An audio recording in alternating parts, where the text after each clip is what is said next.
Hello, I'm Mallory and I'm doing my speech on ADHD. This is my audience, Bryce and Chance, who both suffer from ADHD. My family and my father will be filming from behind the camera for me.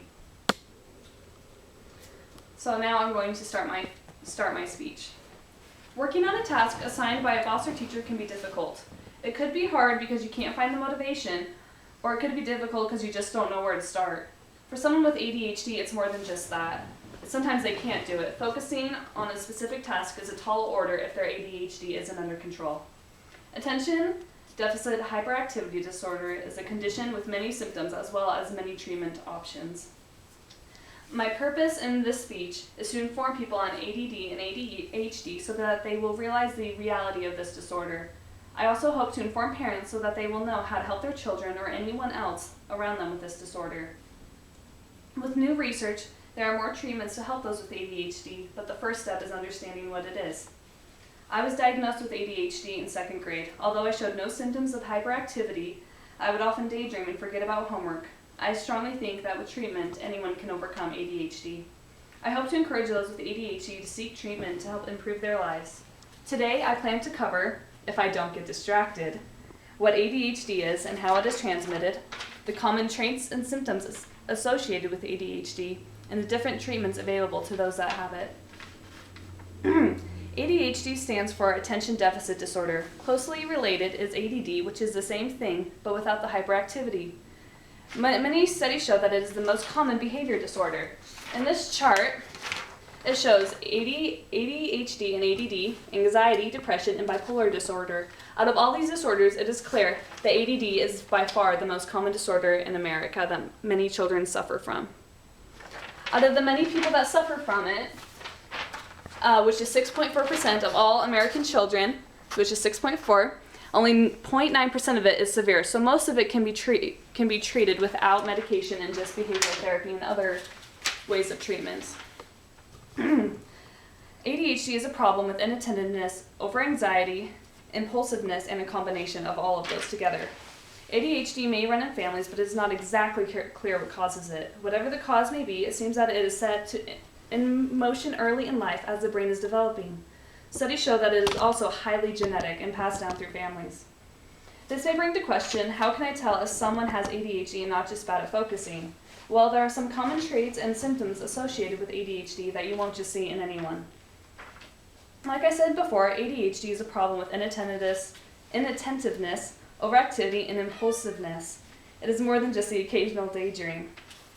Some very common, more specific symptoms of ADHD are someone that fails to give close attention to details or makes careless mistakes in schoolwork. They may also have difficulty keeping attention during tasks. If it's a small child, they'll forget what they're playing with, or they just won't be able to play with one toy for very long. They will not seem to listen to when they're spoken to directly. For example, they may try to avoid eye contact when they're spoken to. They may also be distracted by little things that other people may not notice, such as a flickering light or a crack in the ceiling. They will also interrupt or intrude on others. For example, if someone pauses in a sentence, they may feel the need to complete that sentence for them. It's important to remember when looking at ADHD symptoms that these type of things happen continually through the day for someone with ADHD, not just on occasion like most people. Although these symptoms interfere with everyday life, it's nice to know that there are very many different treatment options available. First, it's important to know what you or your child's needs are before you start any type of treatment. So I'd recommend meeting with a doctor or a behavioral therapist first to decide what the best option is. ADHD medication is nice because it will typically produce a very quick result and may solve many of the problems, but this is not a risk-free treatment. One downside of medication is the journey of finding the right medication. Most children will not respond to the first medication they try. Even if they find the right medication, it's important to try different dosages to find the right amount. Another downside is how the medication affects the user. ADHD medications are known to suppress creativity and energy because they limit the amount of daydreaming and distractions. Many children will report feeling almost numb from emotions and unable to really feel when they're on their medication, so a lot of them try to get off of it. It's also not always the best idea to medicate because many children take the medications on such a regular basis that they feel they cannot work without them. They may become dependent on the medication and never fully understand how to focus on their own. So if they go to school and forget their medication. They won't want to do anything because they feel like they won't be able to do it to the best of their abilities because they forgot their medication. And of course, medicine isn't always cheap, and taking medication every day adds up. So instead of medication, I would recommend behavior management therapy. Kids and adults can use self-discipline to teach themselves how to focus and overcome ADHD. They can do this by focusing on one task at a time. Or if you're a parent, you can tell your kid to do one thing at a time. Do not give them a long list of things to do because it will not get done. They often forget things very easily and it just won't work for them.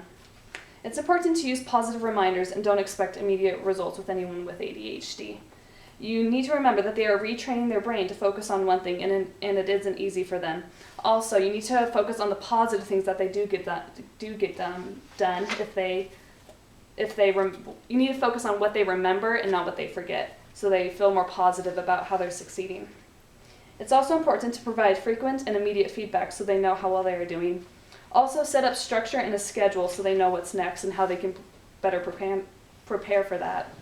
It's also good to use a planner to stay organized. People with ADHD often struggle with staying organized and remembering things, so this will help both of those problems. Now that I have educated you on what ADHD is and how it is transmitted, the common traits and symptoms associated with it, and the different treatments available to those with ADHD, I hope you will be able to be compassionate and understand the reality of this disease. Thanks for watching.